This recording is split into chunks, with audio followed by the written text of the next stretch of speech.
mais um programa Viva Voz Saúde, pela querida Rádio Nossa Senhora de Copacabana, aqui no Rio de Janeiro.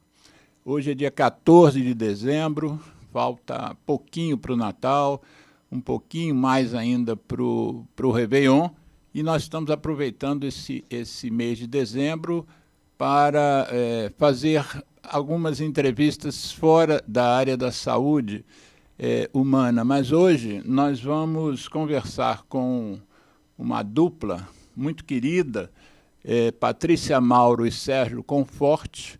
Nós vamos falar sobre um tema que eu considero super importante para a humanidade, que é a música.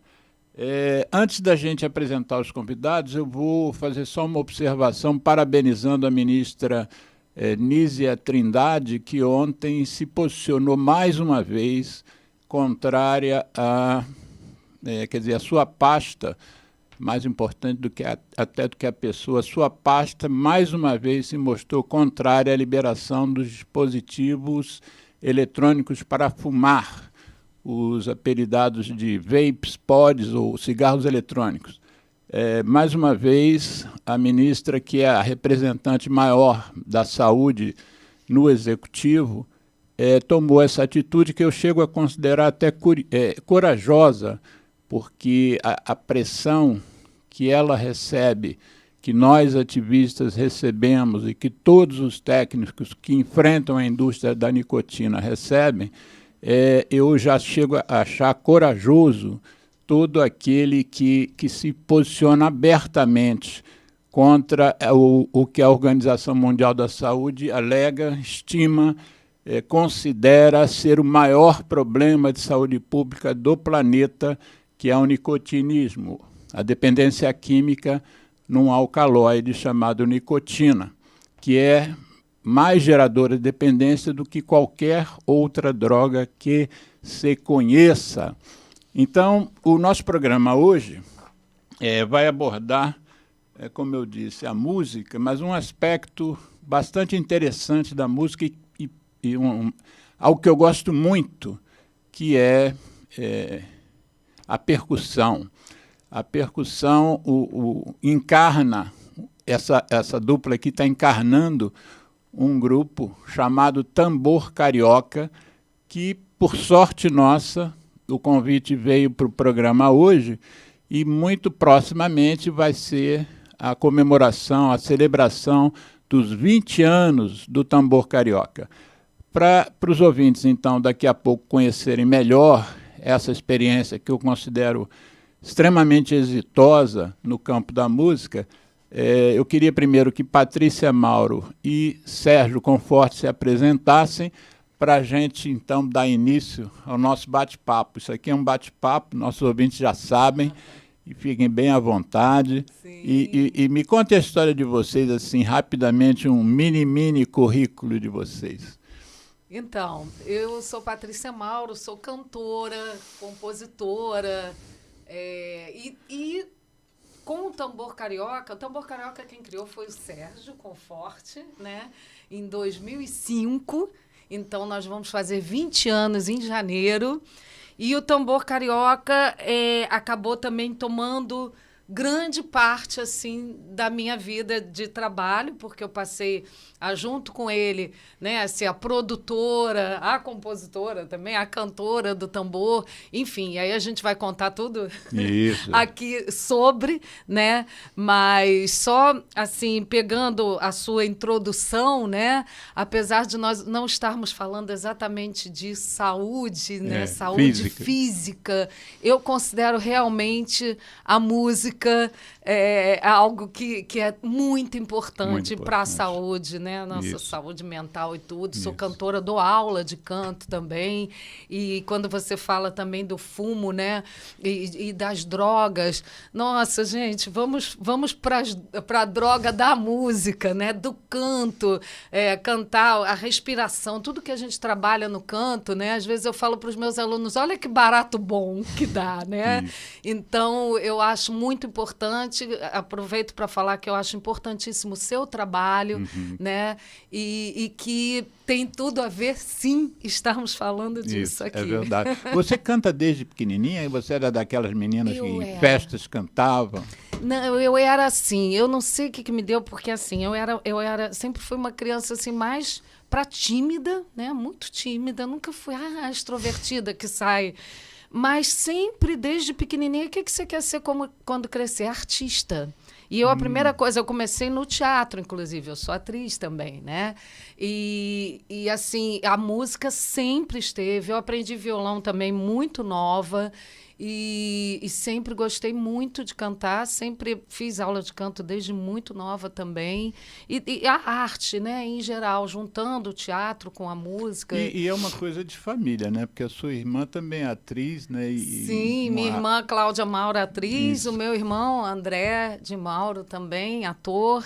Os pais estavam nessa área também? Então, meus pais, eu tenho já da minha família, o meu tio-avô, meu tio-avô era Humberto Mauro, que foi um dos pioneiros do cinema brasileiro. Então, a gente já tem aí quando eu via seu nome, eu sempre falei, eu conheço esse nome, mas não ligava.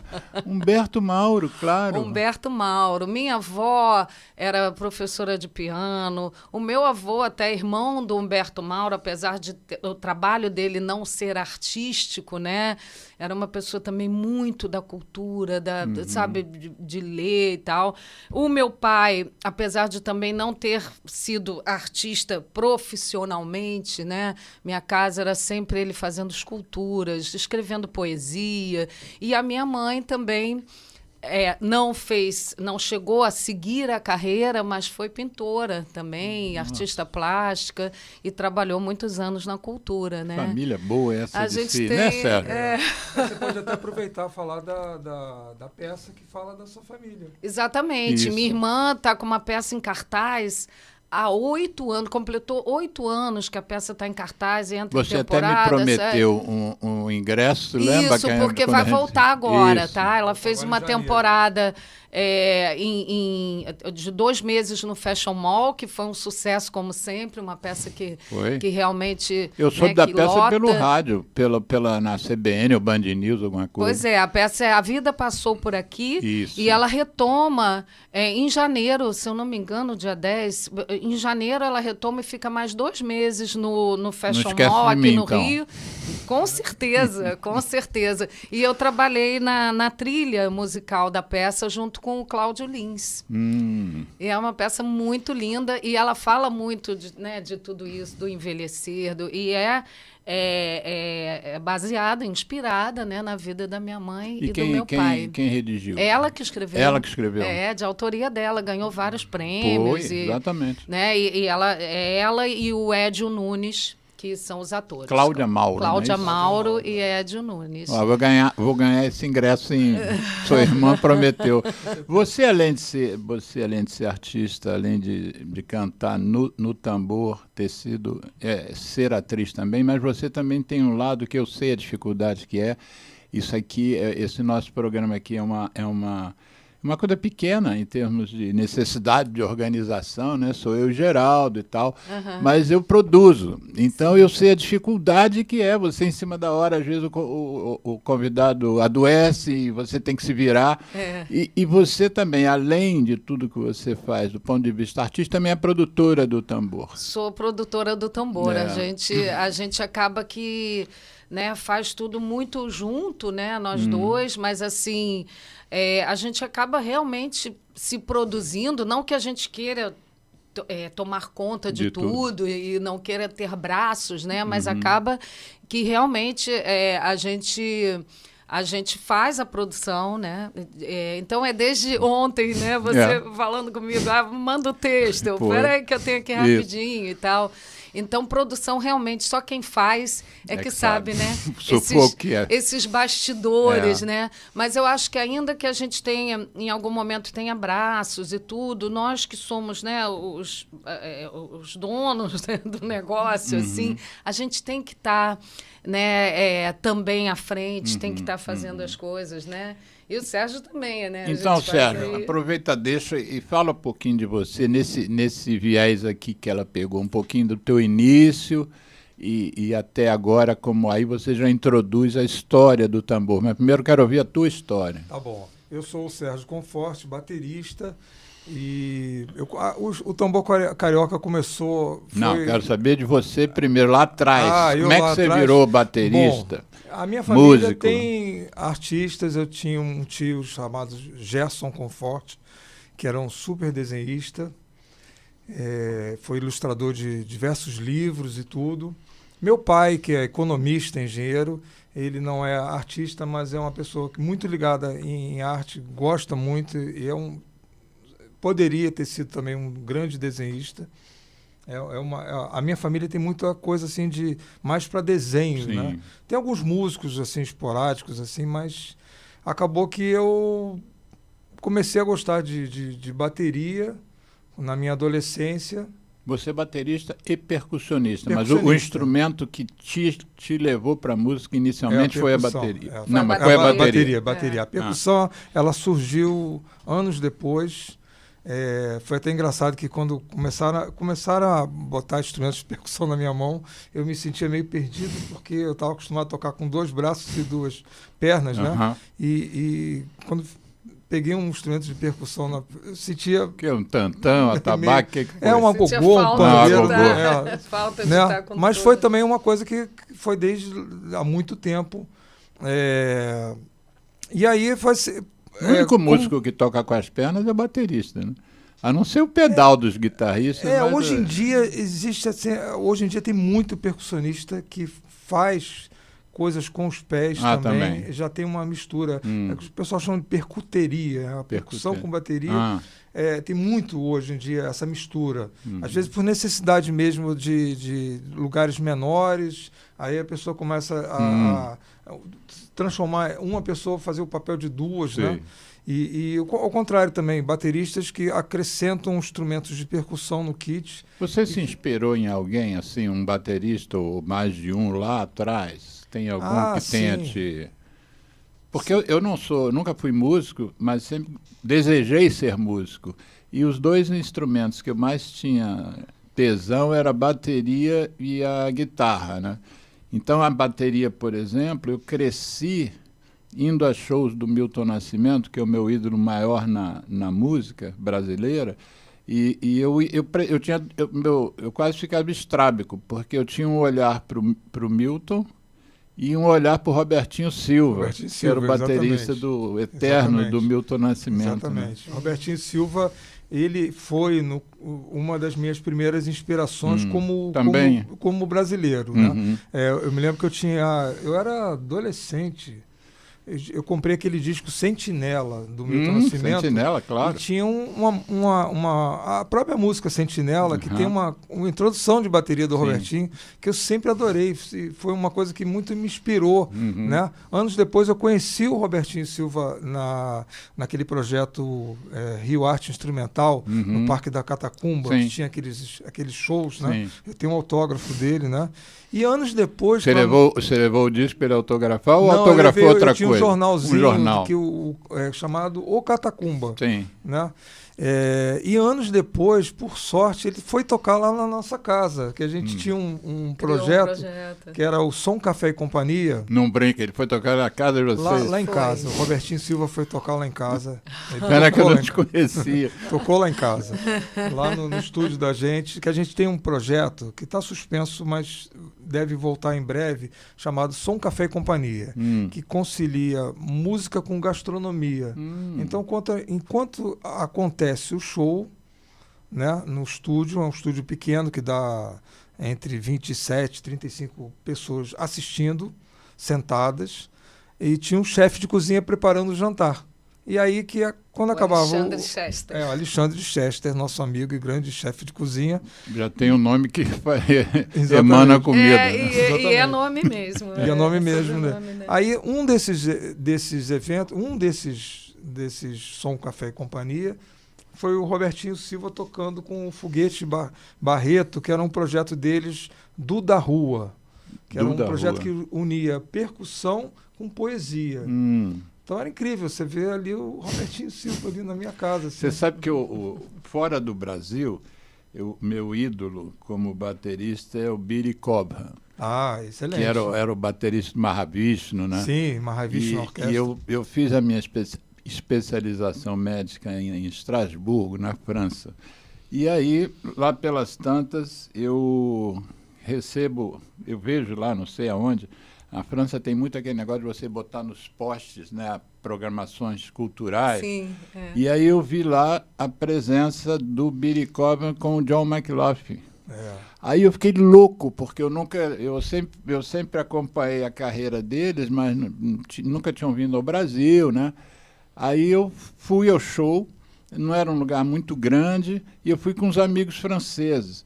E sempre há, assim, uma certa brincadeira, não sei se hoje, né? Porque isso que eu estou falando tem mais de 40 anos, mas eu não sei se hoje essas brincadeiras continuam, mas perguntavam se tinha índio na rua aqui no Rio, perguntavam se tinha macaco nas árvores, bem que agora no Leblon tem, né?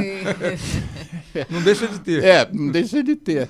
E aí nós fomos ao show, eu era o único sul-americano no grupo, o resto tudo francês. E aí eu passei a encarnar neles desde esse dia, sabe por quê? O show tinha um momento que era um solo de bateria. Os músicos todos pararam de tocar e só o Billy ficou tocando. E chegou um momento da música que você, baterista, já deve ter alguma música nesse gênero, que a bateria vai fazendo e vai ficando cada vez assim, devagarzinho. Nisso os franceses começam a falar. E ele olhou para a plateia assim, a plateia estava em pé, né? Todo mundo em pé, não tinha lugar para sentar. Ele olhou para a plateia com a cara que você via, que não estava gostando daquilo, e aí ele voltou de novo para completar aquilo, a plateia continuou falando, ele pegou as duas baquetas, botou em cima do... Como é que chama o tambor, né? Da caixa. Da caixa. Botou a banqueta, se levantou e foi embora. Caramba. Acabou o show. Caramba, c'est fini. Foi a primeira chance que eu tinha. Isso foi mais ou menos no meio do show, ainda tinha muito show para rolar, pelo menos mais uma hora de show tinha. Aí eu fiquei encarnando, nós é que somos subdesenvolvidos. Exatamente. A primeira vez que eu fui tocar lá em Portugal, eu estava mais moreno, né? Aí eu dizia que eu era índio, meu pai era cacique e eu morava numa tábua.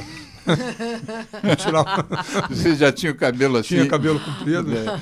Parece meio índio mesmo. Aí eu falava direto isso. Mas é engraçado esse negócio de índio. Eu demorei muito para... Hoje em dia, se eu quiser ver algum índio, tem no Parque Lage. Uhum. Né? Eles vendem lá artesanato já. Tem até...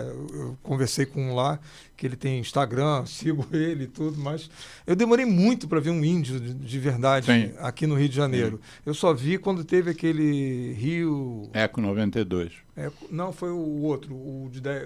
Foi um outro evento que aí eu vi por aí. Eu estava, inclusive, no carro com Rio o francês. Mais 20, talvez? Teve um evento internacional que eu estava com um francês no carro e eu vi pela primeira vez um índio brasileiro. É incrível isso, incrível. Né? Eu já com quase 50 anos. Já, parece que Niterói, Niterói não, é Niterói, mas em Cambuinhas, não sei o que, tem lá um agrupamento, se não me engano. Em Angra dos Reis tem uma reserva indígena. Também tem Angra dos Reis. Eu sei que isso. Mas é engraçado, né? Porque nós invadimos, nós não, mas os brancos, né? Os portugueses invadiram, expulsaram os índios que moravam no litoral. Expulsaram e mataram também. Mataram. A própria fundação do Rio de Janeiro foi feita em cima de uma guerra que exterminou uma tribo fora inteira. As doenças que os europeus trouxeram. A tuberculose, por exemplo, não existia entre os índios aqui. Exatamente. Aquilo foi trazido da Europa, não foi nem trazido da África, que hoje é quem mais sofre de tuberculose, trazido pelos portugueses. Exatamente. Mas então emenda com a história do tambor, que Patrícia, na apresentação, disse que foi uma criação originalmente sua. Como é que veio a ideia de um sujeito que é um baterista e entra... Porque isso não é comum, né? Não é comum o músico tomar essa iniciativa de ampliar a coisa e publicizar e democratizar. Como é que surgiu essa ideia? Foi por acaso. Na verdade, eu tinha meus alunos de bateria. Nessa época eu dava aula em 2 escolas, já, a Arte e Música e a Arte e Som. Uma era na Barra e outra em Laranjeiras. E aí eu comecei a fazer eu pedi para as diretoras, né, das escolas que eu queria fazer um projeto de prática de grupo, mais voltado para a percussão. Meus alunos gostavam muito só de tocar rock. E eu queria passar um pouco de música brasileira para eles. E a forma que eu encontrei foi de juntar os alunos num momento e desmembrar a bateria e começar a batucar. Aí eu comecei, mas eu não tinha muita experiência de batucada na época. Isso já tem mais de 20 anos, é anterior ao tambor. E aí eu criei uma peça de percussão, uma música de percussão que eu chamei de Maracatamba de Sambacatu, que é um misto de samba com maracatu. Maracatamba era um nome que já rodava na minha cabeça, que tinha um músico aqui do Rio chamado Barrozinho, e ele tinha um projeto chamado Maracatamba. Esse nome eu só acrescentei o Sambacatu, que é a outra metade das 2 palavras. Aí eu compus uma música, uma batucada chamada Maracatamba de Sambacatu, e comecei a botar os alunos para tocar, de ambas as escolas. E aí nas apresentações de final de ano das escolas, eu botava os alunos para tocar essa percussão, esse número, e eu via na plateia que tinha fazia diferença. No meio de tantas apresentações tradicionais, aquele que toca violão, aquele que toca piano, aquele que toca aqueles grupos de rock, tinha uma coisa diferente, batucada, alegre, barulhenta, mas assim, com muita energia. E eu vi que tinha um caminho por ali. Eu falei assim, né? Vou investir nisso. Achei interessante. E era uma forma de trazer os meninos para a música brasileira, que faz parte da cultura deles. E que tipo de música vocês originalmente lá atrás? Porque vocês têm coisas que são de vocês mesmo, né? Criação de vocês. Que tipo de música você introduziu? Você falou em música brasileira, mas era o quê? Era samba? Era pagode? Era samba, era MPB, samba. O que era? Não, nesse caso era samba mais voltado para a coisa do batuque, da essência do samba mesmo, que vem do batuque mesmo. Da né? África mesmo. Da África mesmo, E aí né? você passou a dar constantemente essa Isso, aula de... Foi aí que alguns anos depois, assim, Nós estamos falando de 2005, não é isso? Não, Antes, de antes. Adiante. De antes. Ele começou a ter essa prática 2000, de banda, 1999, que 2000. chamou de prática de banda dentro dessa escola, dando aula de percussão, né? Aí começou a ser constante. Isso, aí virou uma aula constante de prática de banda para percussão. Nisso ele me conheceu. Durante esse processo, a Patrícia tinha um show que ela faria em Paraty. O baterista dela ficou doente e ela procurou um novo baterista. Um dos guitarristas que tocavam com ela, que era o André Estrela, me conhecia e me indicou para entrar na banda. Foi aí que eu conheci a Patrícia. Fomos tocar juntos, tocar em Paraty. Né? E pouco tempo depois a gente começou a namorar e eu chamei a Patrícia para participar dessas aulas, que eu queria começar a botar alguém cantando. Sim. Né? Foi aí que a gente começou Isso quando foi, então? Isso já foi 2003, foi em 2003, eu acho. Uns 2 anos antes do tambor ser criado. 2 anos. A gente tem um período que eu considero... Interrompendo, mas lembrando que o Geraldo Rodrigues, que é nosso... Aqui, ele é o nosso operador técnico, ele que cuida de tudo aqui. Ele também é músico. Já teve banda. Como é que é o nome da banda, Geraldo? Garotos da Rua. Garotos da Rua. Patrícia não era nem nascida ainda. Você é baixista, né? O instrumento de corda é baixo, Nesta banda era baixista. E também é professor de piano. Que legal. Teclado. Professor de teclado. Que legal. Que legal. O cara é Orçamento bom. sem compromisso. Você precisa conhecer o tambor. Vamos um dia Bom junto saber. lá. Vamos combinar. Mas aonde é mesmo? Em Botafogo. Agora é em Botafogo, Aonde Botafogo? É na rua... É no TLT que a gente funciona, que é um bar que tem 2 andares, ele tem uma área grande em cima, é onde a gente dá as oficinas. Que antes era em Laranjeiras. Eu conheci vocês em Laranjeiras. Agora a turma a Ipiranga, da oficina... né, na rua Ipiranga, na antiga Maracatu Brasil. E agora funciona ali nesse espaço do TLT, Mas na eu vou lá Visconde conhecer. Silva. Que rua que é? Visconde Silva. Visconde Silva. Número 14, às segundas-feiras. Onde era o Caçapá ou não? Não, é perto, naquele perto. quarteirão. Só que mais para próximo da Real Grandeza. E é do outro lado da rua, mais próximo da Real Grandeza. Assim. Para quem não é do Rio, Botafogo é um bairro aqui. Perto do posto de gasolina ali? Quase em frente, do outro lado da rua. Botafogo é um bairro e também eu sou vascaíno, mas também é o campeão das Américas. Exatamente. Né? Campeão brasileiro e das Américas. Eles brincavam com botafoguense que era... Botafogo não é um time, é um bairro. Exatamente. Agora é duplamente campeão. Duplamente campeão.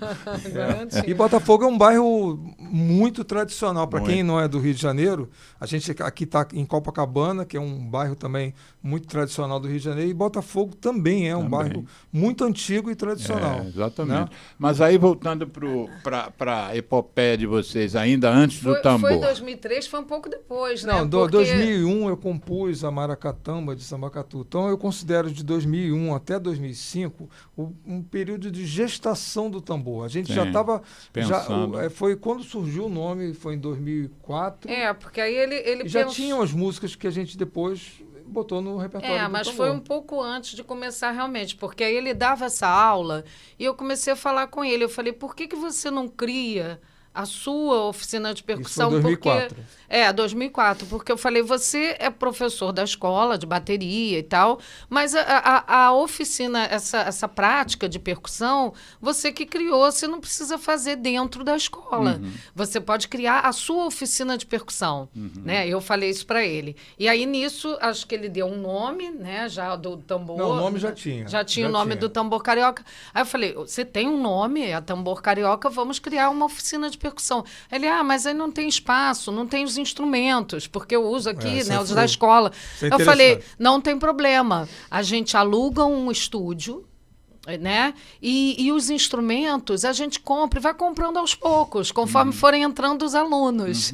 E aí foi engraçado que a gente resolveu, aí ele embarcou na minha aventura de realmente a gente fazer a parte, né, e realmente ele criar a oficina dele, né? E aí, aí conta. Aí a gente começou a anunciar. Aí marcamos um ano de estúdio toda segunda-feira. A partir do dia 17 de janeiro, que é quando a gente comemora. Né? Considera o início do tambor carioca. Que é quando a gente. Vocês dois são descendentes de italianos assim, de família, mas vocês dois são cariocas? Somos. Dois cariocas. São cariocas. Somos. A gente tem uma coisa curiosa, que a gente tem vários momentos que a gente poderia ter se encontrado e não se encontrou. Precisou de um baterista do Exatamente. E a gente tem uma coisa em comum, ela estava falando do tio-avô dela, Humberto Mauro, né? Que tem uma relação com a cidade de Cataguases, em Minas Gerais. Né? Ele é de Cataguases. Ele é de lá. Não sei se é de lá ou da cidade próxima, mas... A minha avó materna e minha mãe nasceram em Cataguases. Deus do céu. Gente, nascer em Cataguases não é qualquer pessoa que a gente encontra aqui no Rio de Janeiro. A minha mãe, que faria aniversário anteontem, dia 12, era de Caratinga. Minha mãe era prima do Ziraldo, que também era de Caratinga. Olha. Cataguases eu não conhecia. Cataguases, não, né?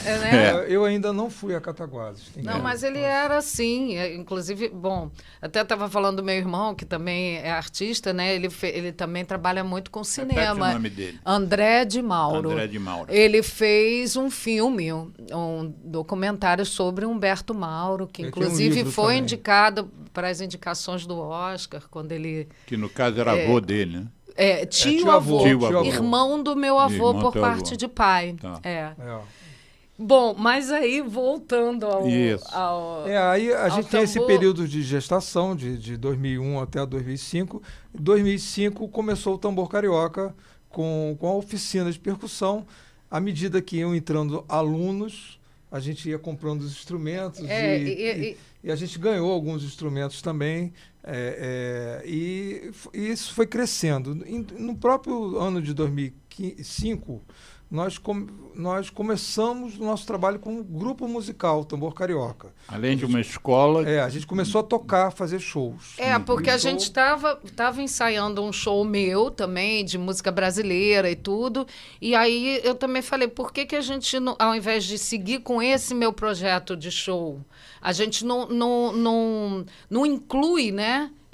Passa a fazer o meu projeto como cantora e tudo dentro já do tambor, trabalhando isso que a gente... que foi tudo muito fluindo, sabe? Muito, não foi assim, vamos montar uma oficina de percussão, nem era moda como é hoje em dia. Né?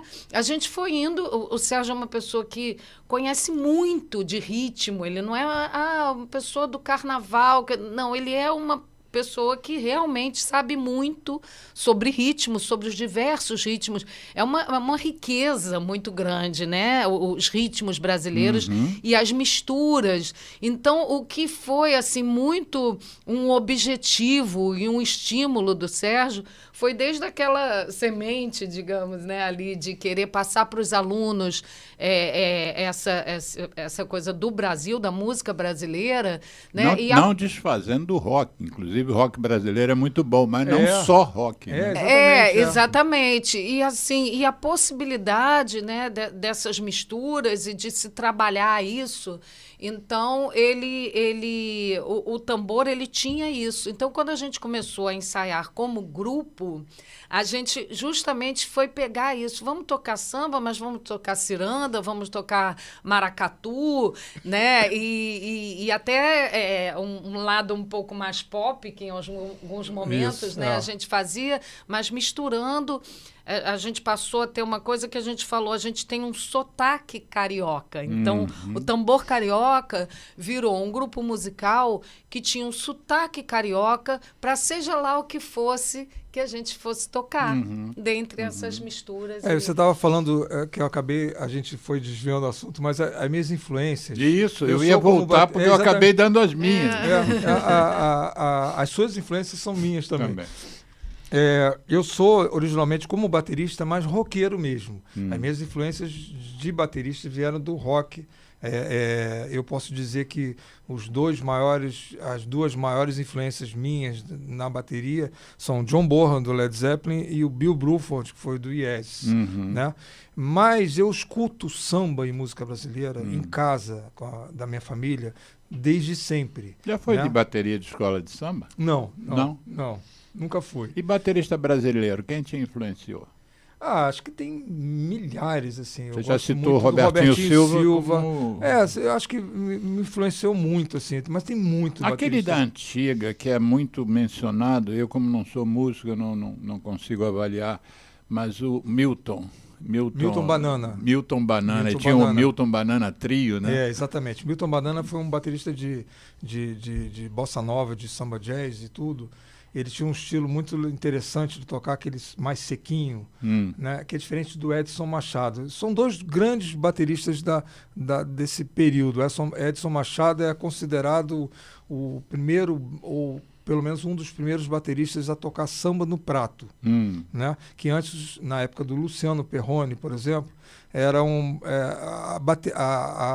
samba era tocado nos tambores, mais nos tambores. Era até como era o jazz também no início. Tá.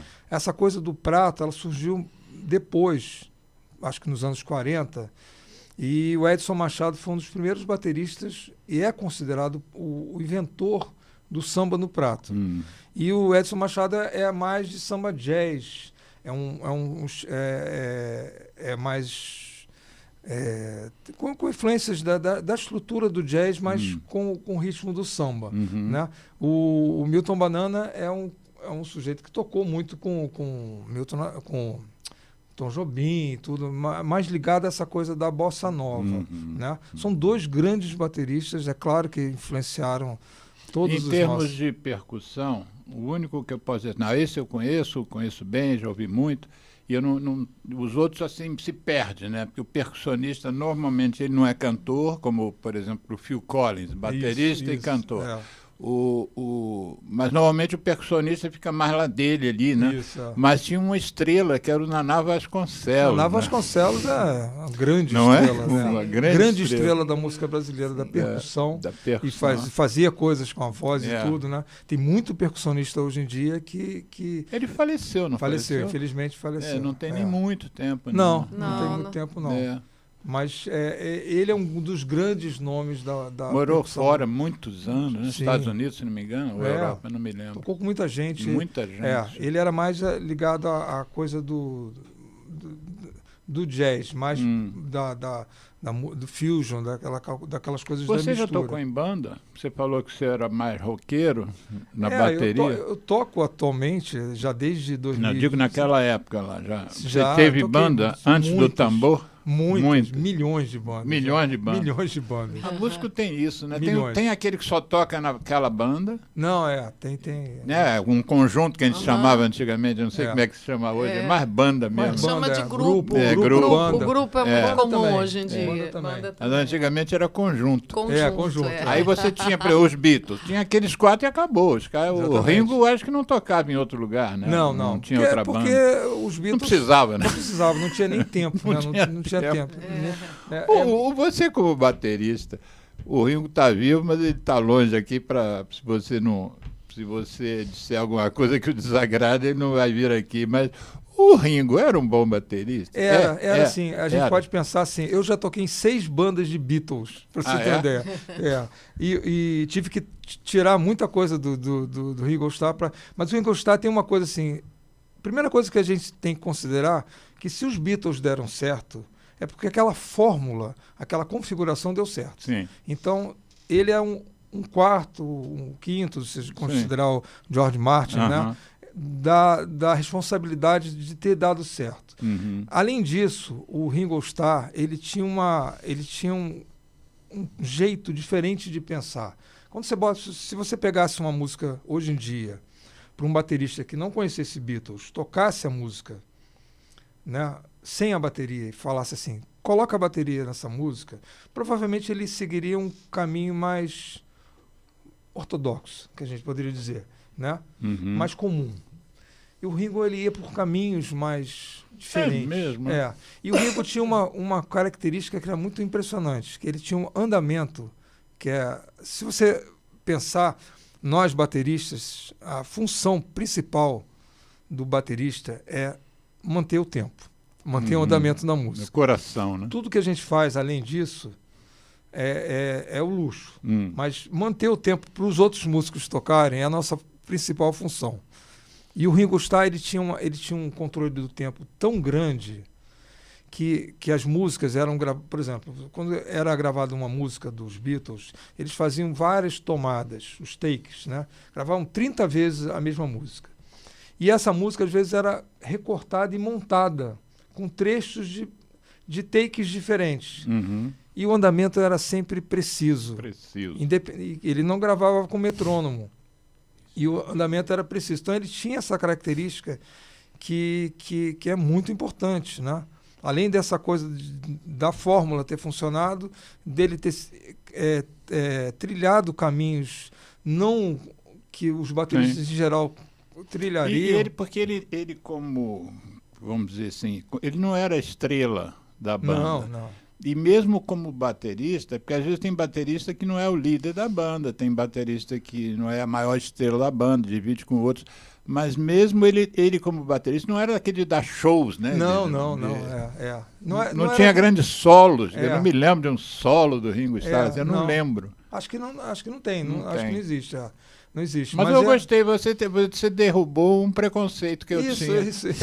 Ele tem muita coisa interessante, assim, tem músicas que ele faz coisas muito interessantes, né? Come Together, ele faz umas coisas interessantes. I Feel Fine. Vou ouvir com atenção. Come Together. Come Together tem... Vou prestar atenção. É uma coisa que eu, por exemplo, se o John Lennon e Paul McCartney chegassem para mim e começassem a tocar música, provavelmente eu não iria por esse caminho. É um caminho totalmente criativo, diferente. Sim. É claro que nem tudo que ele fazia partia totalmente da cabeça dele. Era uma Coisa né? Coletivo. Quando você está num grupo, você negocia o que você vai fazer. Nem sempre o que você propõe agrada, nem sempre é o que você vai conseguir fazer.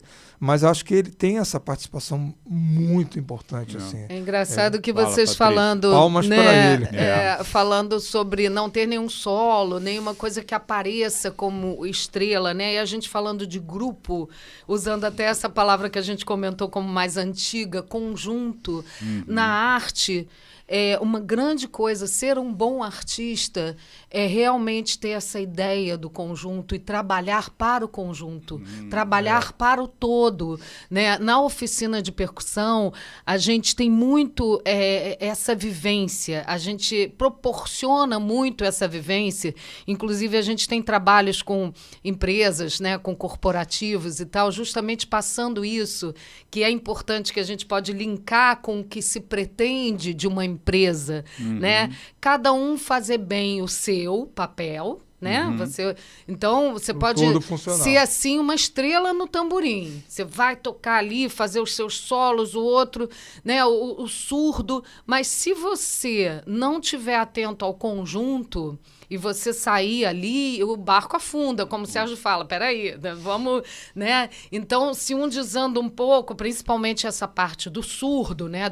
E que no caso, né, de banda, a bateria, né? Se não está ali dando aquele chão, né? Não anda. Um guitarrista não pode fazer lindamente o solo dele, né?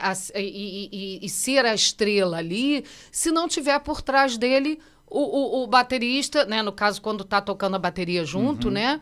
Que esteja fazendo também o seu papel ali, né? Assim como a gente fala muito no teatro, que quando você está fazendo uma peça, você está ali contando uma história. Então, se você entra em cena para falar bom dia e sai, é essencial o seu bom dia, e você tem que dar importância àquela mínima cena, né? Trabalhando como alguém que está fazendo parte daquele conjunto para contar uma história. Por exemplo, você citou o exemplo de música, e agora eu me lembro que você também é atriz e dentro de uma peça de teatro, mesmo de um filme, né? Se você não tiver no esquema, quiser ser a estrela do filme, não dá certo. Então, assim, ser um bom artista é desempenhar bem eu ainda não vi, mas dizem que a Fernanda Torres está dando um show nesse filme. Eu ainda estou aqui, né? Sim. E dizem que parte do show é a contenção dela, né? Uma coisa meio... Eu não vi o filme. Eu também ainda não vi. Parece que ela menos é mais. Menos é mais. É essa a expressão. A gente fala muito isso em música. Em música. Fala muito. Porque a gente tem que pensar, como músico, como artista, a gente tem que pensar que a gente tem que trabalhar para a música, ou para a peça, ou para o filme. Não a gente querer ser mais do que tudo, mas a gente servir ao filme. Tem um exemplo muito interessante, acho que foi numa entrevista do Jô Soares, José Wilker, falando que uma vez ele fez um filme com o Sean Connery, que era aquele ator que fazia o 007. E o Sean Connery chegou para o José Wilker, foi passar um texto com ele. E o José Wilker achou, poxa, ele preocupado comigo, né? Eu era apenas um pequeno ator numa produção internacional, né? O principal ator veio passar. Aí o Sean Connery falou para ele que, mesmo ele sendo a locomotiva do filme, era importante que todos os vagões andassem bem, para o trem andar. Né? Essa história, que você acaba de contar, eu vou cortar e vou fazer um cortezinho com isso, porque isso não serve para música, não serve para teatro, cinema, tudo. Isso é para a vida. Para a vida. Eu, como médico, eu trabalho numa equipe. Isso. Né? Isso. Eu posso ter uma posição de maior destaque nessa equipe, mas não anda. Por exemplo, lá em Duque de Caxias, eu trabalho com uma assistente social, uma enfermeira e uma técnica de enfermagem. E a gente trabalha com tuberculose. Em Caxias eu só trabalho com tuberculose. Mas se a minha técnica de enfermagem não fizer o papel dela durante toda a semana, não anda o projeto, não anda o programa. Nosso programa tem excelente resultado, abandono muito baixo e tal de tratamento, que é o grande problema, né? As pessoas não irem até o final do 6º mês tomando remédio. Mas se a técnica de enfermagem não trabalhar direito, não acontece. Exatamente. Exatamente. É o conjunto, Tem uma empresa que a gente faz um trabalho com eles, né, sempre, frequentemente, e que justamente tinha isso, que cada um era muito preocupado com né, a capacidade individual e tudo, e o conjunto não estava dando certo. Né? A gente vive um momento, eu estava até há pouco tempo, eu li um livro chamado A Modernidade Líquida, né, que fala Conversamos isso, né? sobre esse livro agora, no programa anterior. O mundo está muito tendendo ao individual, né? Quando é importante. O próprio homem é um ser social. Sim. Né? Então, a gente vive numa sociedade que a gente um depende do outro. Então, quando começa essa coisa de ser muito individual, isso gera um problema. Porque eu estou aqui olhando o isso. celular, mas prestando atenção no que você está dizendo, mas, na verdade, eu estava procurando aqui uma filmagem, estou mandando para o Geraldo. Geraldo, bom, deixa eu explicar. Mandei para você, dá uma olhada pelo Zap. Uma filmagem que eu fiz de vocês lá na Avenida Atlântida, no Leme, que era uma apresentação do tambor e cuja participação também são todos os alunos, né? Isso, me parece, num grupo grande. Isso, o bloco. É a formação de bloco que a gente chama, né? Vê se você consegue projetar isso, o Geraldo, por favor. Já abriu? Bom, bloco... ele tá tentando. Já abriu? Vê se você passa aqui na tela, é possível? Isso, E aí? Isso tem 10 anos, essa filmagem. Foi em 2014. Então. Esse aqui, o primeiro aqui, é italiano. O Calvo? Exatamente. Isso Esses aí dois é a aqui são Pedra do Leme, americanos. é o final da praia Bom, Copacabana Leme, né? Onde a gente fez por vários anos o nosso bloco. Tem o John Grant ali e o Nico Owen. 10 anos isso, 23 de fevereiro de 2014. Aí é o início, que a gente sempre, antes de começar com as músicas, a cantar e tudo... Você está tocando um surdo ali, Eu toco surdo também, quando eu não estou cantando, eu estou tocando surdo. Ali é o Sérgio, à frente da bateria. Exatamente. Eu, como não sou muito alto, que nem você, eu tenho que ficar em cima de um tabladinho para as pessoas me verem. Ali tem um tabladinho? Tem um tabladinho. Acho que tem. Acho que para ele ficar mais alto que o resto da banda. Que a bateria. A bateria. Que aí ficava uma parte, a bateria, né, em peso no chão, né? Tem 10 anos esse carnaval. O tempo passa, meu amigo. O tempo passa. Essa arte do carnaval foi feita pelo Joca Rodrigues. Lá em cima vai aparecer a Patrícia agora. A Patrícia lá no zoom, vou dar um zoom ali, olha ela. Olha lá, cheio de gente aí, ó. Viu, cheio de amigo aí. Tudo bem, doutor. Mas muito legal. Esse pessoal todo ensaia na Visconde Silva? Não. Isso aí é o seguinte, o bloco, o tambor Olha, tem carioca, vaga para baixista aí, pelo que eu tô vendo, hein? Tem baixista, viu? Acho que você já ganhou um músico aí para sua banda. O baixista teu ali bloco. atrás. E esse ano foi muito interessante, que esse ano foi o ano que teve mais gente estrangeira, né? Tinha 2 americanos, um italiano, tinha um alemão, acho que tinha um francês aí também. Mas eles não apareceram aí, eles já estavam ligados ao tambor. Sim. Não apareceram ali do nada. Ou alunos, ou alunos ou músicos, né?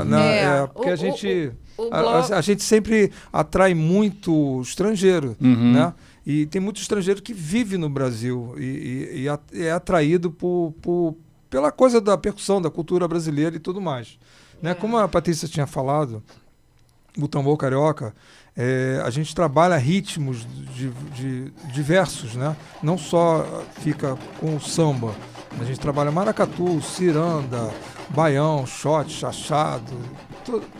E com o sotaque carioca. Por quê? Porque nós somos cariocas e porque nós tocamos com instrumentos do carnaval carioca. Então, quando a gente toca um maracatu, por exemplo, tem até uma música minha chamada Pernambucando, né? Que é a arte de pernambucar. Né? A gente toca com instrumentos cariocas. Então tem a sonoridade carioca, não só o sotaque, mas a sonoridade, porque são instrumentos do carnaval. Toca com tamborim, toca com surdo, toca com... né? Então é interessante essa mistura. A Janete ali. Vocês estão revendo um monte de gente, sim? Muita gente. Você já toca em banda de rock. Você tem experiência em bateria de escola de samba lá na Sapucaí, por exemplo? Não, nunca tive. Eu sempre gostei. Teve curiosidade? Nem... Já tive curiosidade, mas eu gosto muito mais de bloco. Eu acho que o bloco, eu tenho mais uma relação com o bloco. Na verdade, assim... A Patrícia já desfilou. Quando a gente começou com tambor e tudo, aí acabou que, por mais que ele tivesse interesse em ir, né, na época do carnaval, a gente estava sempre muito ocupado. Envolvido, porque não é fácil. A gente falou de produção aí. Produção para fazer bloco, então só sabe quem está nos bastidores. E assim, você comentou, o pessoal que chegou aí na hora, tem vários blocos, principalmente hoje em dia, que virou, né, assim, realmente muito, muito cheio de blocos, mas assim, a gente não... Tem blocos que fazem, na hora você entra no bloco. A gente não, era bloco, era um formato de bloco, uma das formações do tambor carioca, mas era algo muito ensaiado. Então, para a bateria... Um ano ensaiado, exatamente. Ensaiado como fosse escola de samba, né? Que ensaia, a gente tinha essa cabeça de escola de samba por um lado. Então, um repertório extenso, porque tem blocos que anda cantando só uma música. Nós tínhamos um repertório extenso, como se fosse um repertório de um show mesmo, de ritmos variados. Com ritmos variados, com essa proposta, né? Todo ano eu compunha uma música, né, para o bloco, para aquele ano. A gente fazia um tema. Essa desse ano... Você também é compositora? Eu sou compositora, o Sérgio também. Né? Mas a Patrícia é a principal compositora do tambor. E aí ele me encomendava, olha, esse ano vamos fazer... Enredo é tal. Inclusive esse aí que passou na tela, que foi 10 anos, foi uma música falando de ciclo, né? De um ciclo que se fechava de 10 anos, enfim. Tinha por trás esse tema aí. Eu vou te interromper, que eu mandei para o Geraldo. Isso aí foi uma filmagem que eu fiz lá na escola de vocês. Isso. Eu não me lembro a data. Aí tem uma coisa que me chama a atenção, né? A quantidade de pessoas, de alunos tocando instrumentos diferentes, mas pessoas também de idade, né? Isso. E aí é o tal história do lúdico e da saúde mental, né? Isso. A música, vocês disponibilizam um espaço para que pessoas possam ir lá, não para se tornarem músicos profissionais, mas para entrar numa gira diferente da nossa vida atual. Bota aí, Geraldo, dá um play aí, vê se... Bota pro início, vê se dá para ir no início. Isso. Vai lá, vai dar uma chamadinha. Quem está ouvindo no rádio não vai ver a imagem, mas vai ouvir o som do tambor, né? Eu fiz umas fotos lá dos instrumentos e daqui a pouco tem lá o pessoal tocando. É muito interessante, Geraldo. Você que é músico, você tem que ir lá um dia conhecer e de repente até se ligar. O Geraldo toca muito hoje em dia na igreja, né, Geraldo? Aqui na própria... imagino. São olha lá os dois, o casal ali. O Luciano ali, ó. Patrícia cantando. Eu participo das oficinas desde sempre. Uma parte da nossa aula, a gente tem um violonista tocando e eu cantando, e a gente passa o repertório com os alunos praticando, né, o que eles aprendem na primeira parte. Tamborim, já colocando chocalho, gogô. Isso é uma coisa que a gente sempre fez, que era ter a luxuosa presença da Patrícia nas aulas, botando em prática ali em seguida, né?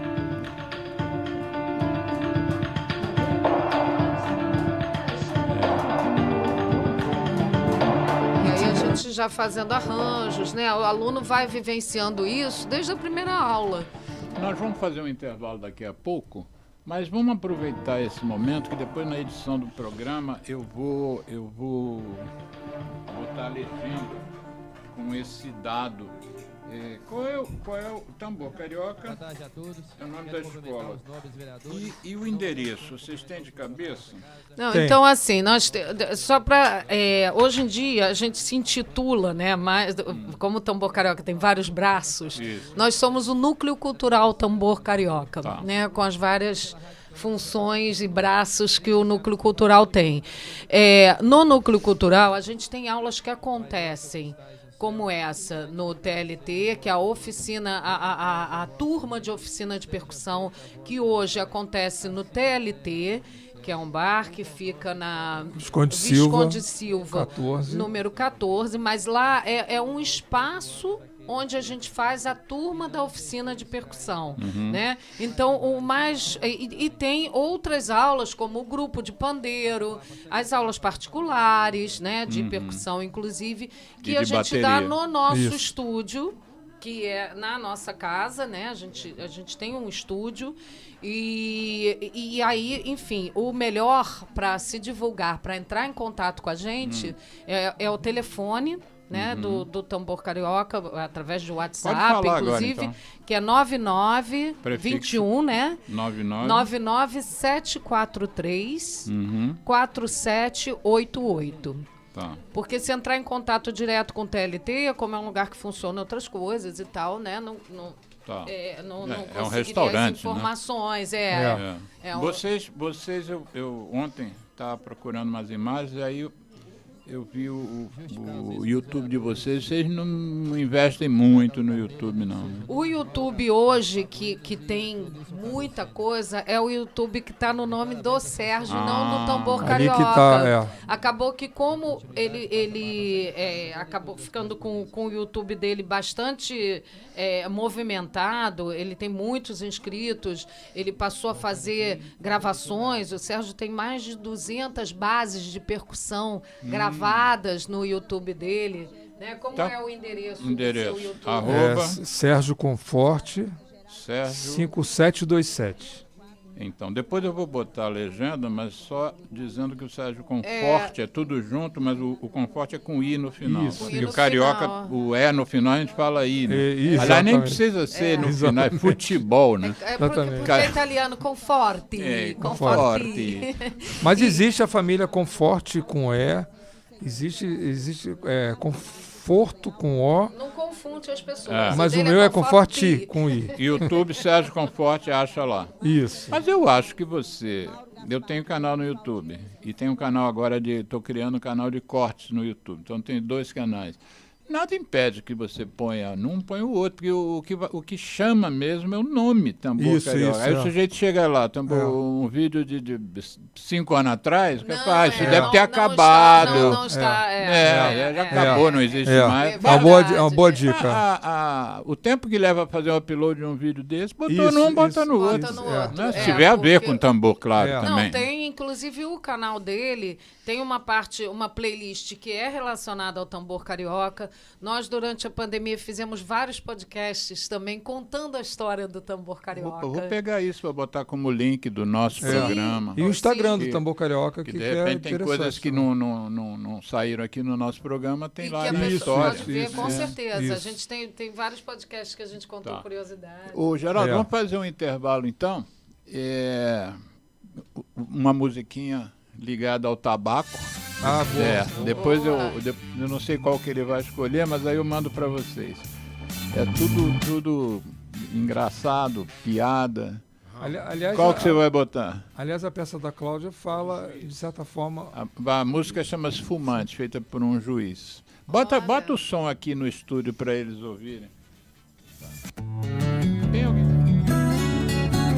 ZY1 201, Associação Comunitária Nossa Senhora de Copacabana, 98,7 FM, a onda que chega ao seu coração. Rua Hilário de Gouveia, número 36, nono andar, Copacabana, Rio de Janeiro.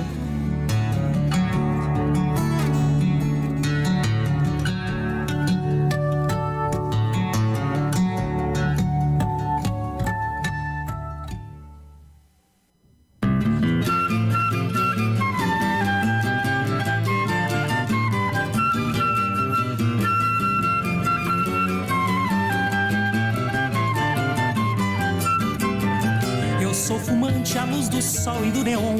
Quem não gosta de cigarro desconhece o que é bom. Para tosse também não sabe que a bronquite infernal, juntamente com pigarro, são meu charme matinal. Vivo soprando por aí muita fumaça, com alegria, pose e graça, perfumando os salões. E assim de cores consegui os tons mais belos. São meus dentes amarelos e marrons os meus pulmões. Para meus brônquios alcatrão é vitamina e a doce nicotina, esperança de troféu. Pois do tabaco hei de ter a minha flor, um fantástico tumor que me levará ao céu. Mas se não ganho, afinal, o caranguejo, ainda há um desejo que eu quero consumado.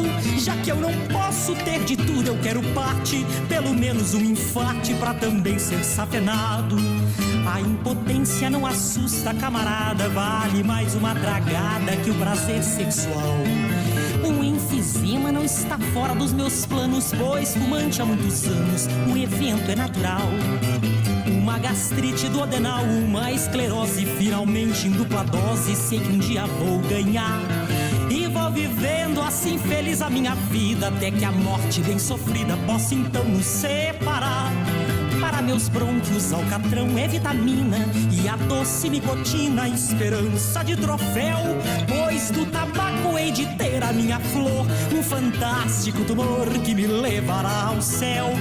Mas se não ganho, afinal, o caranguejo, ainda há um desejo que eu quero consumado. Já que eu não posso ter de tudo, eu quero parte, pelo menos um infarte pra também ser safenado. A impotência não assusta, camarada, vale mais uma tragada que o prazer sexual. Um enfisema não está fora dos meus planos, pois fumante há muitos anos, o evento é natural. Uma gastrite duodenal, uma esclerose, finalmente em dupla dose, sei que um dia vou ganhar. E vou vivendo assim feliz a minha vida, até que a morte bem sofrida possa então nos separar.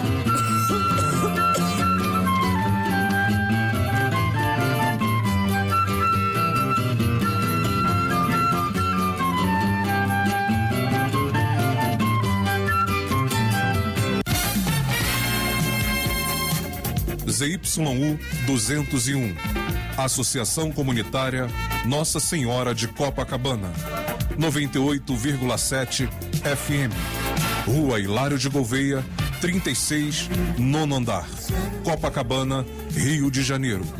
Telefone 3649-3411. E-mail estudionsc@gmail.com.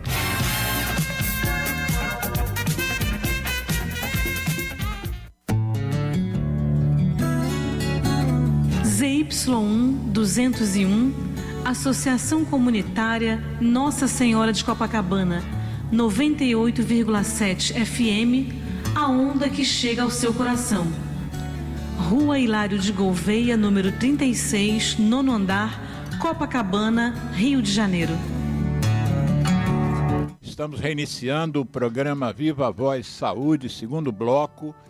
Hoje entrevistando Patrícia Mauro e Sérgio Conforte, dois descendentes de italianos, mas cariocas da gema, como eu, né? Eu também.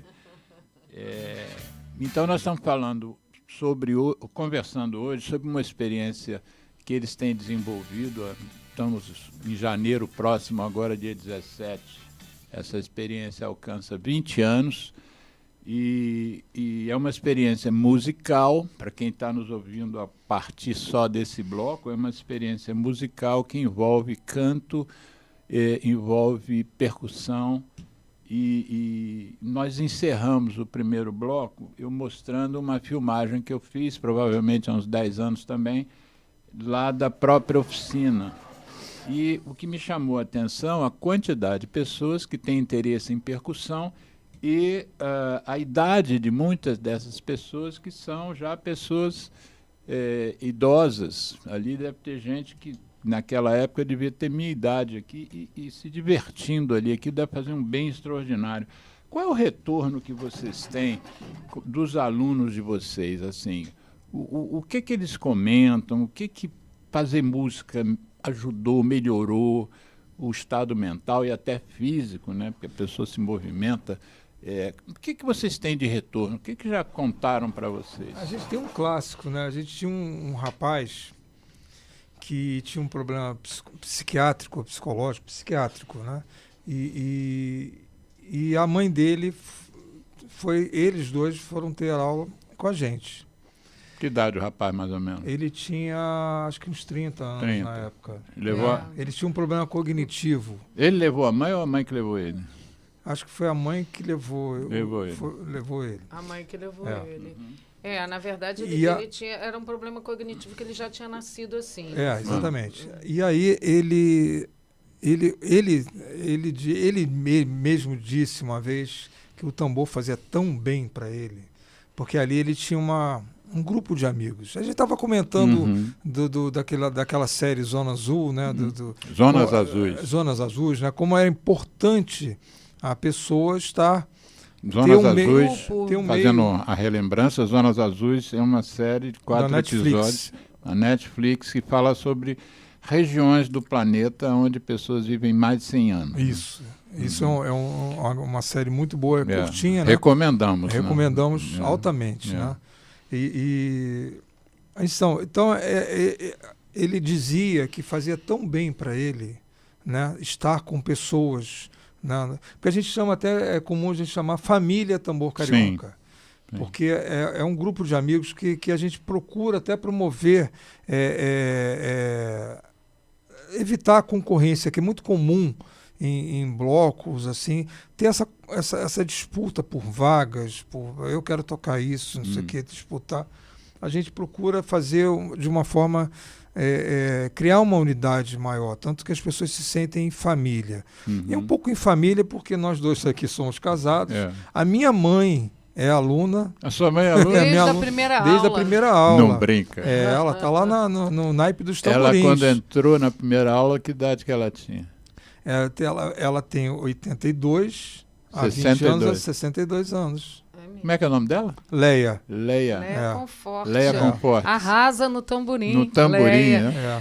Aliás, esse primeiro dia, só uma parte aqui, né, que a gente estava falando, quando começou essa primeira aula que a gente marcou, a gente não tinha inscrito oficialmente, né? Assim, só tinha um inscrito. Inscrito oficialmente uma pessoa e a gente convocou todo mundo. Era a família inteira, né? Isso lembra minha mãe e meu pai. Meu pai montou um consultório na Gávea, onde hoje é o Planetário, na época chamava Parque Proletário da Gávea. Era uma favela.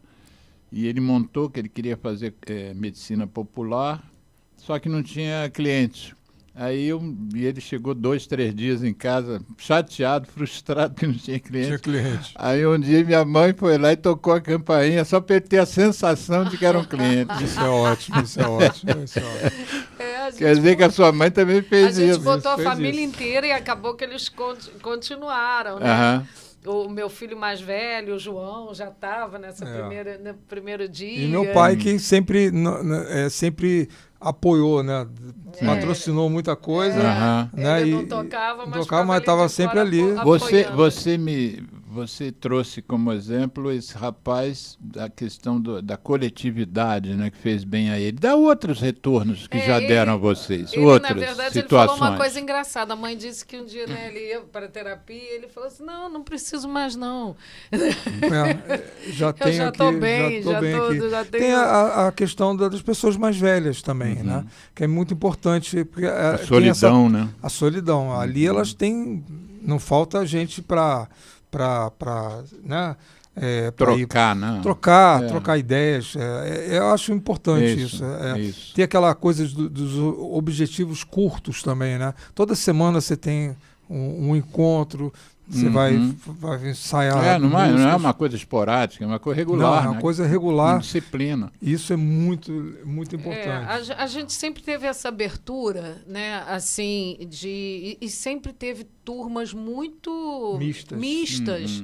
Então, jovens, né, de várias idades e mais velhos e tal. Vocês recebem pessoas que nunca pegaram no instrumento, lá vai ser a primeira vez? Muito. Do zero. E agora, recentemente, teve uma até que me procurou e ela falou assim, olha, mas eu já sou velha. Ela se intitulou, eu já sou velha, você pode entrar? É o autoetarismo. Exatamente. É o autoetarismo. Eu falei assim, olha, nem sei se você é velha como você está se intitulando, mas a gente não tem isso. Mas eu vi em algum lugar aí que tem lugares que eles discriminam a idade, né? E assim, lugares realmente... aí que você quer dizer oficinas de música. A oficina. Eu já vi oficina que tem limitação de idade. Enfim, né? A pessoa Vocês têm alguma dificuldade com o aluno idoso? Assim, dificuldade, ele tem mais dificuldade que outros? Não. Essa coisa da dificuldade ou não com a música é muito relativa. É muito relativa. Às vezes, né, tem alguém que tem cara de que toca, né? A gente tem essas coisas assim, né? E não é. Realmente é muito relativo. E eu aqui, acho que tiro o chapéu para o Sérgio, porque ele realmente tem a capacidade de ensinar a pessoas com, eu chamo nem de dificuldades, com desafios diversos. Né? Como eu falo na minha aula de canto também. São desafios diversos. Eu acho que uma coisa que é muito importante no ensino, né, é você ter essa capacidade de se direcionar ao outro de uma forma individualizada. Então, assim, é lógico que existe um formato, né, igual, que você tem que ensinar ali, como é que é a levada e tudo mais. Mas o acesso a cada aluno, o que você vai falar, o que você vai direcionar para cada pessoa, é muito da sensibilidade do professor, seja do que for que você está ensinando. Você sabe que ele tem isso. Eu estou ouvindo você falar e eu me transpus, porque o meu trabalho em Caxias, que é com tuberculose, é às quintas-feiras, né? Então, há 2 dias eu estava em 2 unidades atendendo. E eu estava me vendo como se eu estivesse vendo um paciente na minha frente e entendendo perfeitamente o que você acabou de dizer, porque a gente tem um beabá, por exemplo, o tratamento da tuberculose é padrão no mundo inteiro. Então, o que eu vou passar para o paciente, eu vou passar para todos. Mas por que a gente tem sucesso com um paciente e não tem com o outro? Porque o outro é diferente daquele. Não é só, você não tem só que dizer que você vai ter que tomar esse remédio por 6 meses. Você tem que entender ele. As particularidades dele. E aí você descobre, se a gente der sorte, descobre o ponto que vai fisgá-lo, né? Exatamente. Eu digo assim, eu comparo assim, o educador.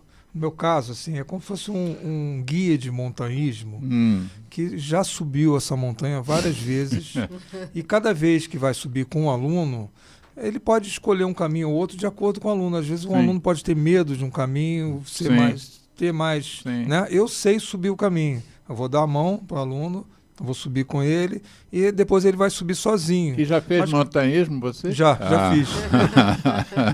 Já fiz. Patrícia, e já fiz as coisas curiosas. Curiosa, assim. fala. 2 coisas assim muito legais que eu já fiz. Uma foi dormir no olho direito da Pedra da Gávea. Não brinca. Passar uma noite lá. Foi incrível. A Pedra da Gávea é uma pedra que tem um formato de uma cabeça, né? Para quem não conhece, quem não é do Rio. E você pode subir até o Cucuruco, né? A pé. Tem uma trilha que você sobe até aqui, até o Cucuruco da pedra, você sobe. Mas para chegar... Há muitos anos que eu não ouvi essa palavra, Cucuruco, né? Que é ótima, né? Mas para você acessar o olho direito, que é uma caverna, existe um cabo de aço preso aqui na pedra e você tem que ir com o equipamento. Então a gente foi de noite, né? Prendia nesse cabo de aço, botava os pés contra a pedra, empurrava para ficar mais firme e a gente passou a noite todo mundo lá, um amarrado no outro, né? E no dia seguinte é uma visão maravilhosa, o sol nascendo ali. Nossa incrível. Senhora. E uma outra... Eu estou com medo só de ouvir a conversa, imagina você imagina. E uma outra vez que eu fiz foi uma subida ao Pão de Açúcar por uma via chamada Santos Dumont. Eu subi e de lá a gente desceu de bondinho. Caramba. Mas Tu a minha entra irmã nessa que é- também? que é- Não, eu não sou assim. Patrícia, eu nem sou pensar. super pé no chão. Patrícia, não sei nem- nós falamos aqui das aulas de percussão, mas eu queria que você falasse um pouco de aula de canto. Qual é a tua experiência com os alunos? Como é que funciona? Pois é, E até aonde é? No mesmo lugar onde tem aula de percussão? As aulas de canto eu dou no nosso estúdio, Ah. né? Na verdade, assim, eu quando falam até professora de canto, né? Quando você pensa em professora de canto, você imagina o que é mais comum. Sim. Uma professora com piano, Não. fazendo vocalizes, Isso. mimimi, né? Enfim, né? E eu, na verdade, eu nunca... eu passei a dar aula de canto, foi em 2017, eu tive uma... comecei a ver, até através de uma amiga que estava fazendo umas aulas e tudo, que tinha uma coisa assim... do canto, do ensino do canto, né, ser muito em cima das técnicas e tudo mais, mas eu comecei a perceber o que eu trazia para mim, eu como cantora. Então, toda a minha formação que veio do teatro, né? Eu, como falei no início lá, que eu era muito tímida, e por que eu era artista, e no teatro eu não tinha timidez, Você para fez cantar cal, eu não? não tinha... Não, eu sou muito anterior a cal. É? Eu sou mais antiga, não existia cal.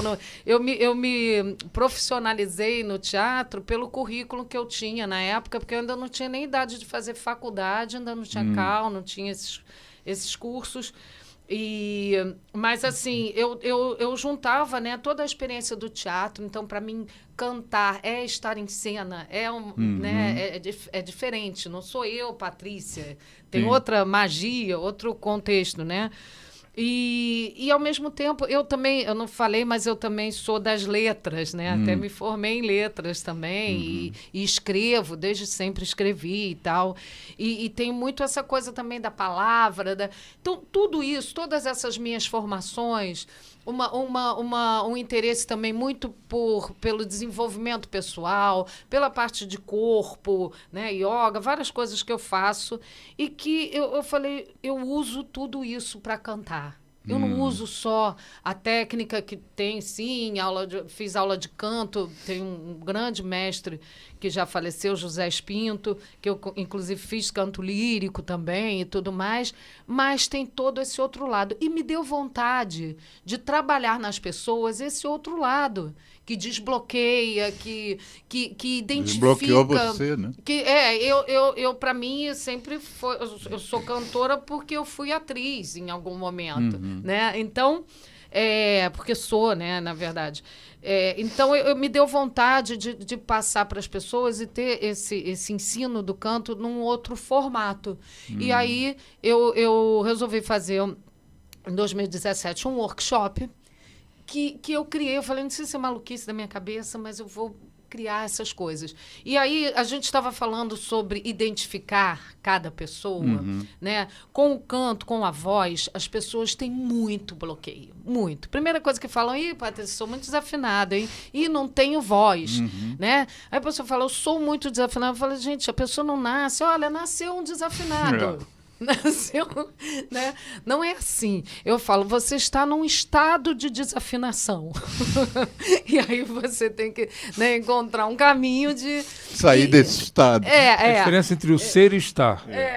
Então, eu costumo dizer isso, né? E não existe não tenho voz, né?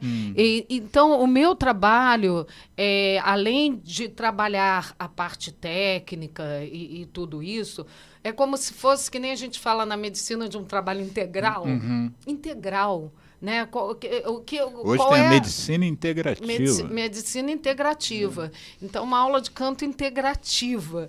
Tipo, o que você traz seu, né? Que vai resultar numa forma de expressão através da voz muito própria sua, que só é sua. Só você é você, né? Todo mundo é único, né? Então, eu trabalho... Daqui a pouco a inteligência artificial isso vai começar a mudar, já está mudando. Pois Nossa. vai virar uma raridade, né? Você ter uma coisa assim.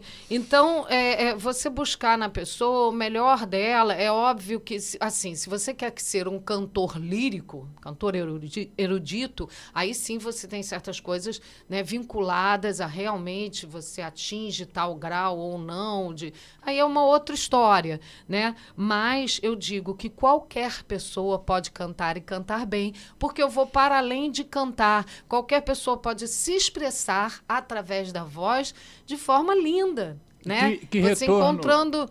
Do mesmo a coisa que eu perguntei ao Sérgio para você agora, que retorno você já teve de alunos assim que mudou a cabeça porque se sentiu seguro, por exemplo, para cantar? Pois é, por isso, por esses retornos, que eu continuei a dar aulas. Eu não me imaginava ficar, né, além de cantora, professora de canto, e aí eu continuei, né, além do workshop, passei a dar aulas regulares.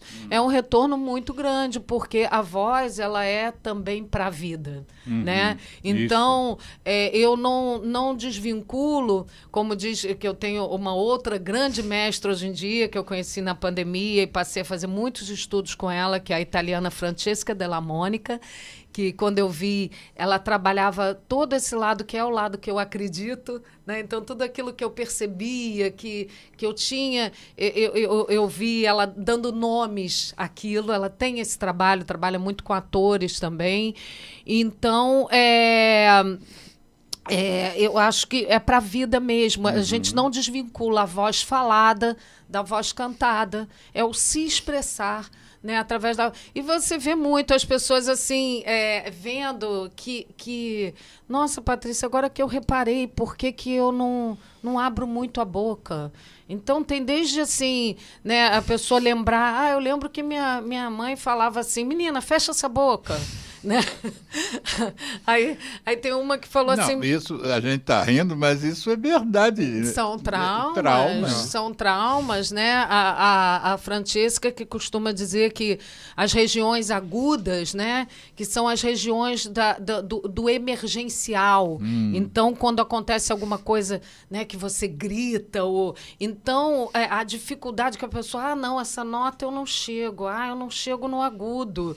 Né? Sim. Porque aquilo está num Lá lugar... Lá atrás aconteceu algo. Tá num lugar desse patamar, né? De emergencial. Então, são várias coisas, vários estudos muito interessantes, né? Que a gente traz através da voz. Você vê que quando a gente... tá nervoso, quando tem algum problema, a pessoa às vezes perde a voz do nada. Isso. Né? Isso. Então eu trabalho tudo isso em conjunto e você vê assim resultados maravilhosos. Você sabe que eu já tive resultado bom, posso chamar de maravilhoso também, em relação, porque eu trato de fumantes, né? Talvez a coisa que eu mais faça hoje seja tratar de fumantes. E muitos anos de experiência, né, muito estudo. Daqui a 2 anos vai fazer 50 anos que eu estudo tabaco. Olha. E uma das coisas que eu aprendi lá atrás, vindo da psicologia, é que o primeiro momento de prazer do ser humano é oral. De 0 até 1 ano e meio de vida, né? Então, todos os prazeres principais vêm via oral. Então, tem o peito da mãe, né? O bico do peito da mãe é o primeiro prazer. Tem a chupeta, tem o dedo, tem a mamadeira. Tudo isso é o prazer que ele conhece, né? O que a gente conhece quando sai da barriga da mãe. E uma das recomendações que eu já fiz e algumas pessoas que aceitaram deu certo é no período de abandono do cigarro entrar para uma aula de canto. Olha. Porque tem pessoas que fazem uma outra coisa oral, que é comer igual uma anta, com faminta, né? Então tem pessoas que engordam 20 quilos porque precisavam do prazer oral. Tem um estudo que dá prazer. Isso. Nós estamos falando de uma coisa de dentro, de fora para dentro, mas dá prazer cantar. Isso, e tem até, não sei se você sabe também, que a laringe ela é considerada como se fosse um outro órgão sexual. Ela tem essa... Então, assim, existe inclusive um estudo de que um dos maiores medos ou timidez assim, que o ser humano tem é de abrir a boca. Dentista sabe isso, né? A dificuldade ali é como se você tivesse... Tem uma exposição, como se você estivesse se desnudando, né? né? Então, a coisa de cantar, ela tem isso, tem um se desnudar, tem um se permitir entrar dentro de você, tem um autoconhecimento. E uma coisa do canto que é muito importante, que linka com o que você está falando também, ligado ao fumo, é a coisa da respiração. Quando eu tive uma mãe fumante, assim, infelizmente, muito, chegou a fumar 3 maços por dia. Ela só parou quando ela, né, teve filho e tal. Mas, assim, ela, inclusive, teve diversos problemas, né, de saúde, tudo que se poderia ter no final da vida dela. E eu considero que tenha sido por isso. Minha irmã, inclusive, na peça tem alusão a isso, você vai gostar. Ela fumava muito. Fumava muito. E eu ficava reparando a minha mãe, a coisa do cigarro, né? Eu lembro ela no hospital, que ficava com aquele negocinho aqui, né, daquele aparelho. Oxímetro. O oxímetro, ela fazia assim, como se fosse fumar. Ela tinha isso, ela doente E assim, eu lembro que eu via a minha mãe, me dava muita aflição, ela fumando, eu com a coisa da voz, desde muito nova, né? E eu via que tinha uma coisa de respirar, né? Tinha um fazer assim. Aí eu pensava, será que o grande prazer é esse? Porque a pessoa respirar é muito importante. Então, talvez, se houvesse algo de a pessoa, ao invés de fumar, de ingerir aquela fumaça, ela fizesse um exercício do respirar, né? Eu vou te mandar um vídeo, que às vezes o Geraldo escolhe a música do intervalo, que todas falam sobre cigarro. Hoje foi a do Rômulo Marinho, cujo nome é Fumante, mas de vez em quando a gente bota uma música do Tony Garrido e do Vange Souza chamada Eu Trago a Música.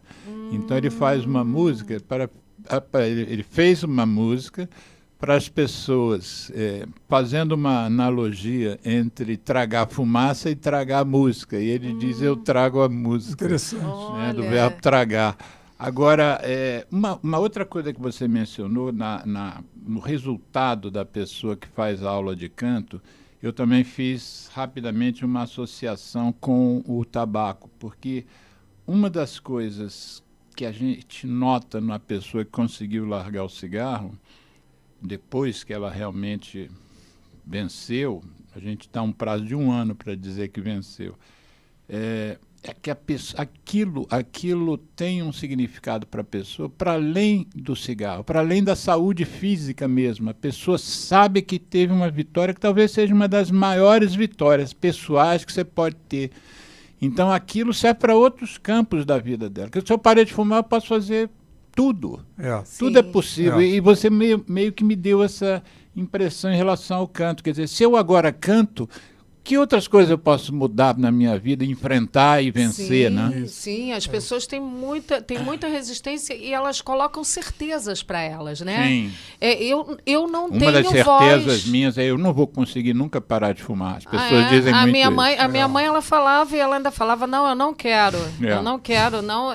Nem pensar nisso. Nem pensar, né? E na época, a geração da minha mãe era charmoso, né? Fumar. Rita Hayworth. Ela começou a fumar no Instituto de Educação, era dessa época, né? Dela, assim.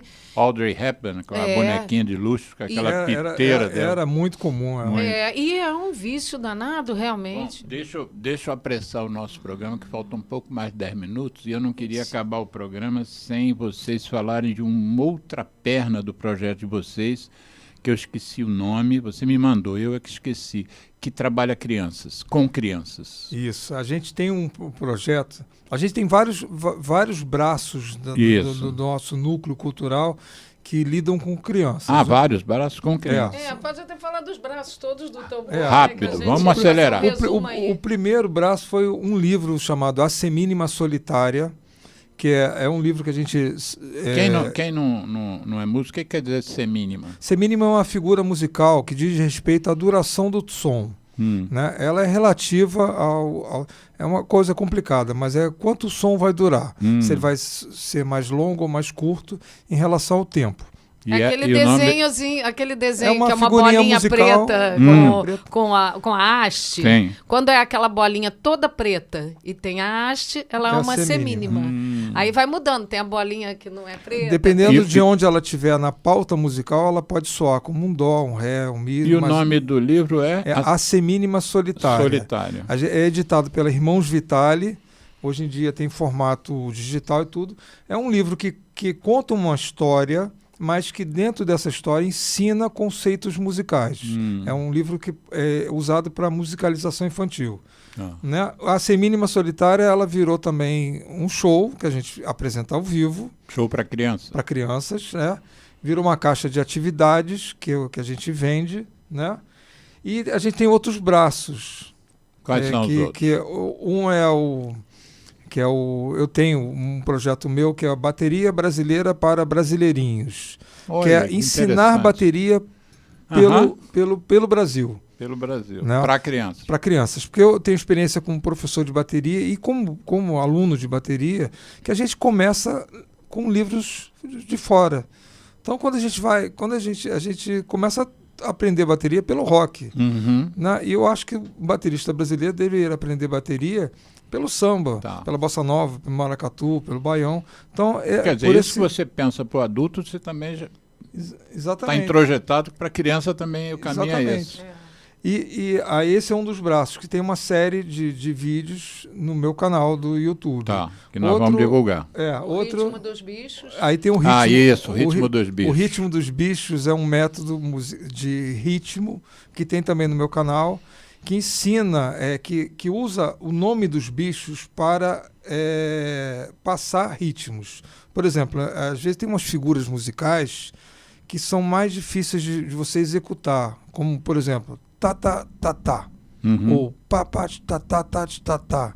Se você trocar isso por gato, macaco, pinguim, a pessoa pega na hora. E ele usa isso com os adultos, tá? Os adultos. E os adultos adoram.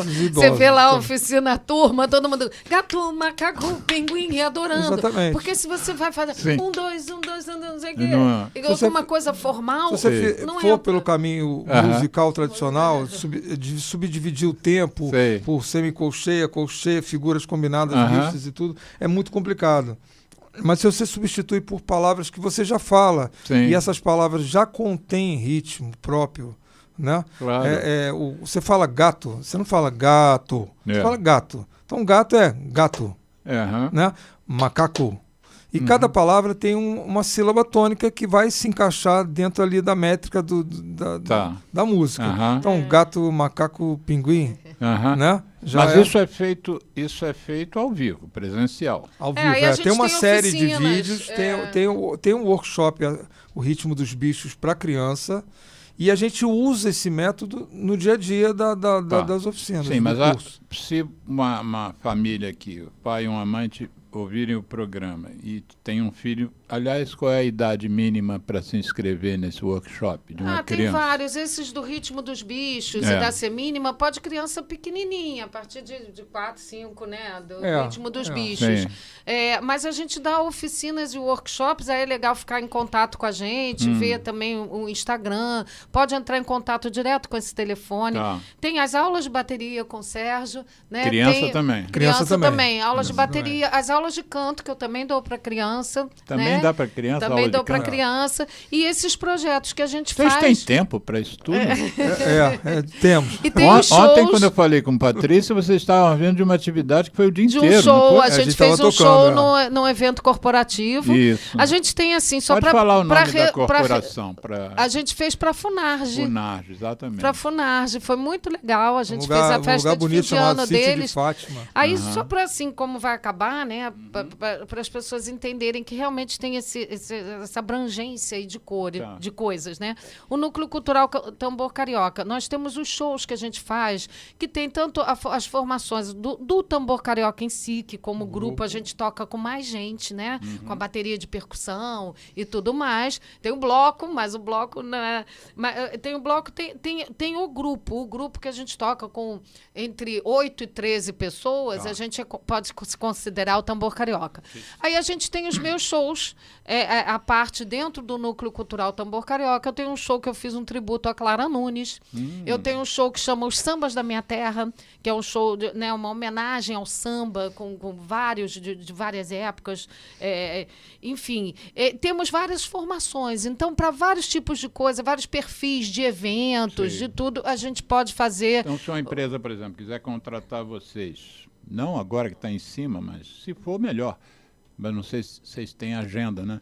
Mas se quiser contratar vocês para uma festa de uma empresa para encerrar o ano, por um exemplo. Temos, né? temos desde. Podemos tanto fazer dependendo do espaço, do que eles quiserem, um grupo grande, né? Com bateria, com tambor e tal, até um trio. Tá.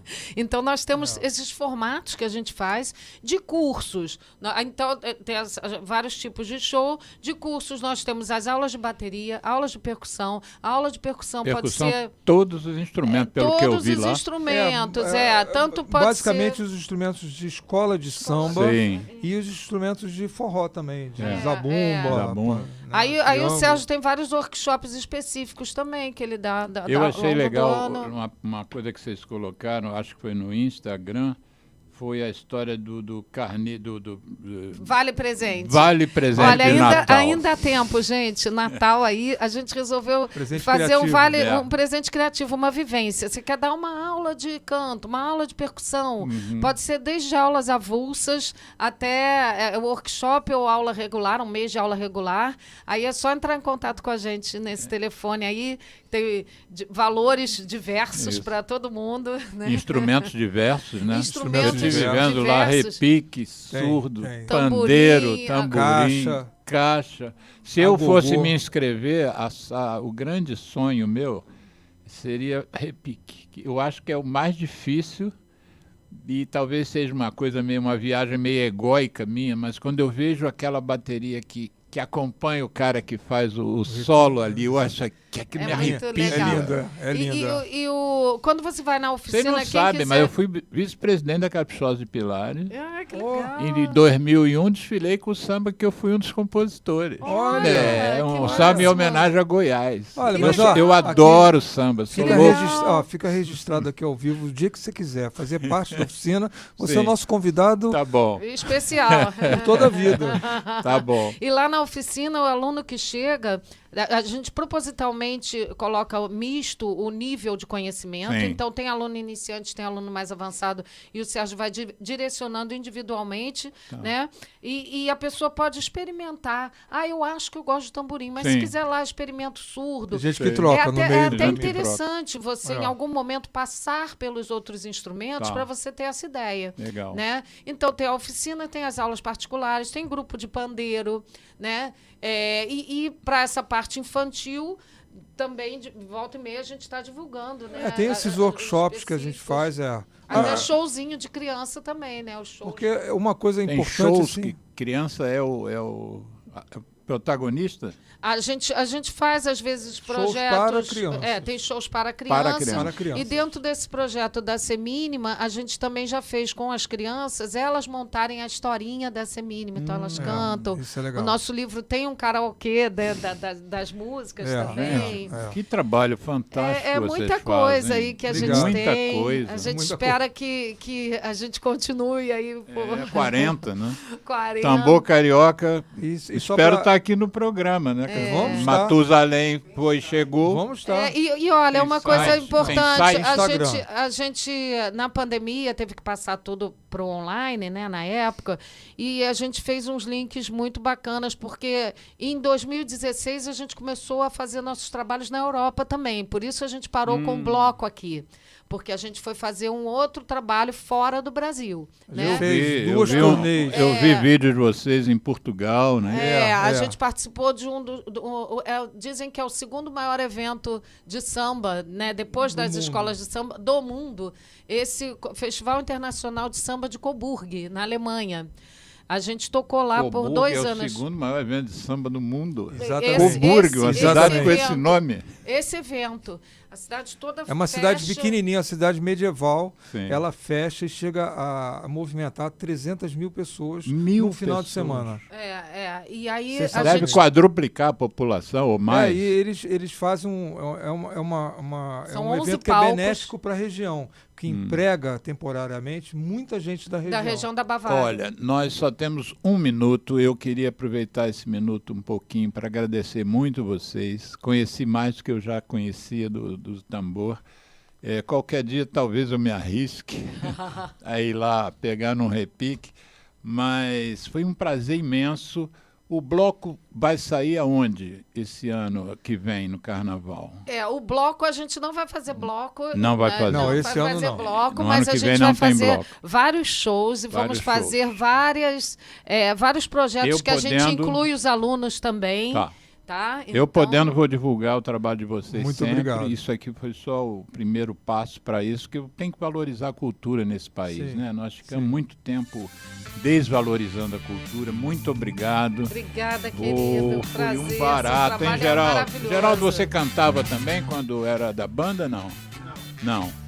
Então tem uma oportunidade aqui com a nossa querida. E eu É quero bom. que você me mande os que estão largando o tabagismo. Tá bom, tá bom. Fazer projetos E juntos conta, também. conte Legal. sempre com o nosso apoio. Muito obrigado Sim. pelo convite. Obrigado. E nós somos grandes admiradores de você. Tá bom. Um abraço, gente. Bom final de Beijo. semana. Obrigado.